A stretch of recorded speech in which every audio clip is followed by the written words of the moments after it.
नमस्कार साथियों, geology audio classes में आप सभी का एक बार फिर से स्वागत है।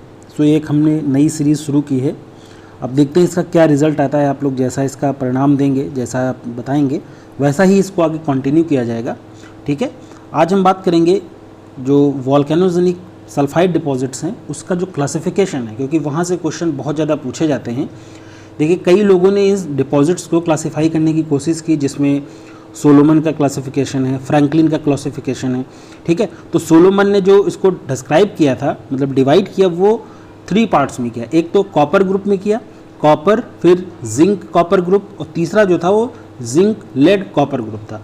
ठीक है, तो कॉपर हो गया, जिंक कॉपर हो गया और जिंक लेड कॉपर ग्रुप, इन 3 पार्ट में सोलोमन ने डिवाइड किया था।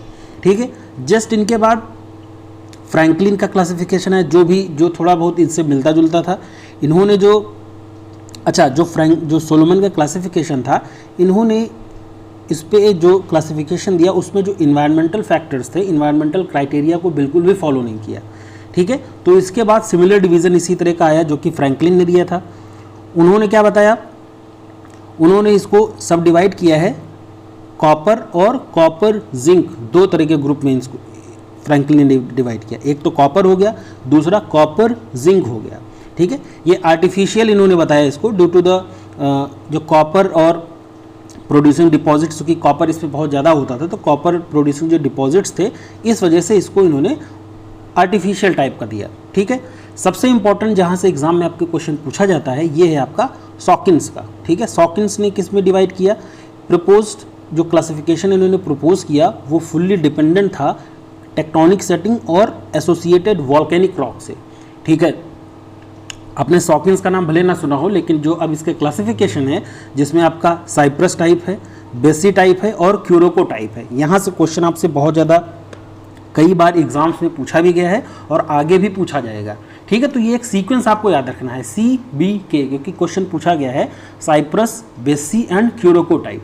तो साइप्रस टाइप में इन्होंने क्या बताया कि इसमें जो एसोसिएशन था, तो वो स्प्रेडिंग ओशन टू और बैक आर्क स्प्रेडिंग, जो ओशियानिक और बैक आर्क स्प्रेडिंग सेंटर है, रिजेस हैं, वहाँ से विद बेसिक वॉल्केनिक, यूजुअली इसमें ओफियोलाइट सबसे ज़्यादा था साइप्रस टाइप में। ठीक है, साइप्रस टाइप में आपको ध्यान रखना है कि ओशियानिक और जो बैक आर्क स्प्रेडिंग रिजेस हैं, वहाँ पे इसका डेवलपमेंट हुआ।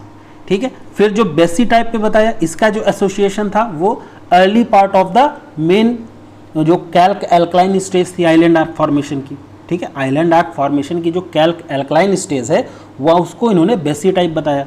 फिर क्यूरोको टाइप में क्या था, इसका जो एसोसिएशन था वो सबसे लास्ट स्टेजेस था। लेटर स्टेजेस में आइलैंड आर्क की सबसे लेटेस्ट स्टेजेस के इसका रिलेशन है क्यूरोको से, और मोर फेल्सिक वॉल्केनिक्स। जैसे जैसे डेप्थ बढ़ेगी तो वो फेल्सिक टू, मतलब ऊपर से लेकर के जैसे डेप्थ बढ़ेगी तो वो फेल्सिक की तरफ इंक्रीज होगा। ठीक है, तो ये इसका जो सॉकिन्स का साइप्रस, बेसी एंड क्यूरोको, ये ज़्यादा आपसे पूछा जाता है। ठीक है, ये CBK आप शॉर्ट फॉर्म में ध्यान रखिएगा, इस तरह से क्वेश्चन आपसे पूछे जाते हैं। ठीक है, तो इसी तरह आगे और भी हम डिस्कस करेंगे। जो क्लासिफिकेशन है इसमें पूछे जाते हैं, जैसे आपका हचकिंसन का क्लासिफिकेशन है, वो कई बार एग्जाम में पूछा गया है। ठीक है, और सॉकिन्स का हमने आपको बता ही दिया, यहाँ से क्वेश्चन कई बार पूछा गया है। फ्रैंकलिन का हमने आपको बता दिया, एक सोलोमन का क्लासिफिकेशन है वो भी हमने आपको बता दिया। ठीक है, हचकिंसन का हम फिर डिस्कस करेंगे। ठीक है, तो आप अपनी प्रतिक्रिया जरूर दीजिएगा। जहाँ पे फिगर देने की ज़रूरत होगी वहाँ पे आपको फिगर भी प्रोवाइड किया जाएगा, लेकिन जहाँ पे ऑडियो फॉर्म में आपका काम चल जाएगा रिवीजन के पॉइंट ऑफ व्यू से, यहाँ पे केवल हम वही टॉपिक्स डिस्कस करेंगे और केवल वो बाइलिंगुअल होगा, हिंदी में ज़्यादा हम बात करेंगे। कई सारे आप लोगों ने कमेंट किया था कि सर हिंदी में पढ़ाइए, तो हिंदी में उसको हम बताएंगे। जो टेक्निकल टर्म्स है वो आपको ज़रूर इंग्लिश में ही बोले जाएंगे, लेकिन हिंदी में आपको एक्सप्लेन हिंदी में किया जाएगा। तो आप अपना जो रिएक्शन है वो ज़रूर दीजिएगा कि क्या आपका इस पर रिस्पॉन्स है, उसी के बेसिस पे फिर हम आगे वीडियोज़ को कंटिन्यू करेंगे। Thank you.